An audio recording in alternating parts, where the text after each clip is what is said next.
Bonsoir. Bon, je vais rapidement me présenter, moi c'est Marmo.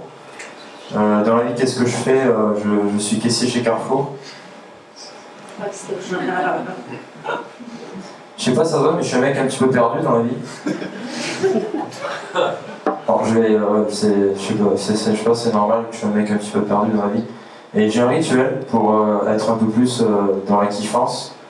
Je vais voir quelqu'un que j'aime beaucoup, du plus profond de mon cœur, c'est Mimi Mati. Et je sais pas, c'est normal, mais depuis tout petit, j'ai une relation particulière avec les nains. Alors, je vais rapidement vous expliquer. On a tous eu un premier amour qui nous a marqué et qu'on n'oubliera jamais. Vous êtes d'accord avec moi là-dessus dans l'ensemble? Oui. Ben moi, mon premier amour, c'était une naine. Elle s'appelait Yolanda. Elle avait 40 ans. J'en avais 5. Elle faisait des tours aux piscines à plein de flots. Tu sais, je me rappelle de ce moment où elle se faisait soulever par la vachette. Elle était tellement belle. Tout le monde connaît dans l'ensemble la Stéphlo, ça va? Oui. En gros, ça va, tous les gitans de Montpellier viennent passer leur été. Voilà, c'est un petit peu notre Disneyland à nous. Ma mère, elle voulait y passer son voyage de noces parce qu'elle est gitane. Je sais pas si c'est ça, mais je suis gitan du côté de ma mère. Et je sais pas si c'est normal aussi, mais ma mère, c'est une gitane surdouée. Ouais. C'est la seule de la famille qui a eu son brevet d'écolage. Moi, je tiens pas d'elle, j'ai eu mon bac, mais je sais pas comment j'ai fait d'ailleurs. J'ai jamais aimé l'école, mais c'est vrai qu'il y a pas longtemps, j'ai pensé à reprendre les études, histoire d'être reconnu dans un domaine qui me plaît minimum, et pourquoi pas l'étranger, parce que moi j'aime beaucoup vivre à l'étranger. Et là, ça tombait bien, c'est en Italie, j'aime l'Italie. Et en plus, la formation était plutôt sympa, hein. C'était une formation d'exorciste. Moi, je trouve ça bien, histoire d'analyser un petit peu, vous savez, donc démon intérieur, tout cet esprit de par la petite voix et qu'on refoule un petit peu. Et moi, je vous dis ça, parce qu'en fait, quand j'étais petit, j'adorais pincer les nourrissons. Vraiment, enfin, voilà, du coup, c'était au Vatican, la formation, quoi.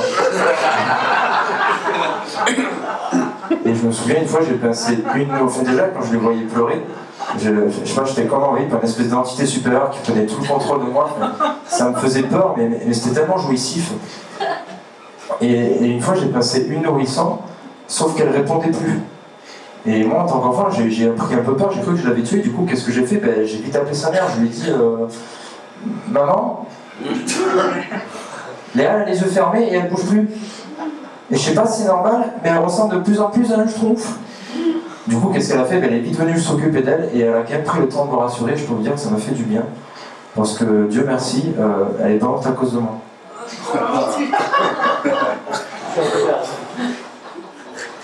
Je sais, c'est pas très gay tout ça, je vous l'avoue. On va parler de quelque chose d'un petit peu plus gay. Les gays. Après, moi j'ai rien contre, hein. Mon meilleur ami il est, enfin, c'est un super mec, honnête, sympa. Enfin, vraiment pas le genre à te la mettre par derrière, tu vois. Et moi, c'est vrai qu'une fois, j'en ai parlé un peu, j'ai dit si j'aimais les hommes, je peux te dire que je me régalerais. Je kickerais tous les jours parce que je les attire, je sais pas pourquoi. Et il me dit, mais c'est peut-être l'occasion d'essayer. Hein. Je lui suis dit, mais t'inquiète pas, c'est déjà fait. Hein. J'avais 4 ans. Mon cousin 10 de plus. Et vous savez, c'était l'époque où j'étais amoureux de Lara Croft. C'est l'époque où il était encore pixelisé, elle avait une paire de seins pointus comme ça qui partait tout droit. Mais le pénis de mon cousin était pas aussi droit quand je baissais le pantalon. Et je me rappelle, il me disait, tu sais Jérémy, si tu joues à touche-pique avec moi, tu pourras jouer à Lara Croft. En un mois, on avait fini tous les jeux. Et ma tata, après tout ça, la seule chose qu'elle a trouvé à faire pour rassurer ma mère, c'est de dire non mais de toute façon, il a dû se régaler. Petite salope.